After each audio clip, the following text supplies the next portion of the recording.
ஏமா காலையிலேயே நம்ம வீட்டுக்கு புதுசா குடுத்தன வந்திருக்காங்க போல இருக்கு. ஆமாத்தா, அப்பா பொண்ணு 2 பேர் தான். பாக்க நல்லவங்களா தெரிஞ்சாங்க. சரி இருக்கட்டுமேனு விட்டுருக்கேன். ஹலோ, யாரு? மூர்த்தி பேசுறேன்ப்பா. சொல்லு மாமா. டீ கடைக்கு போவோமா? டேய், டீ கடை போறதுக்கு ஏத்த வீட்ல இருந்து போனா போன இடம் சொம்ப. என்னடா அது, எவனை பார்த்தாலும் எரிஞ்சு விழுறாங்க.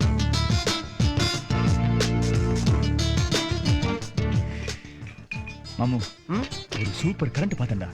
கரண்டா? ஓ வீட்லயா? அங்க ஒரு கிளை பல்ப் தானே பார்த்தேன். நீ பார்த்தது கிளை பல்ப், நான் பார்த்தது கரண்ட். செம்ம அழகு. காலையில ஷாக் அடிச்சிச்சா. ஏண்டா இப்படி பார்த்துக்கிட்டு போய்கிட்டு இருந்தோம்னா குவைத் எப்ப போறது? ஐயா சட்டு புட்டுன்னு என்ன குவைத்து கூட்டி போடா, இல்லன்னா எங்க ஆத்தால என் தங்கச்சியும் சேர்ந்து சோத்துல விஷத்தை போட்டு கொண்டு விடுவாங்கப்பா.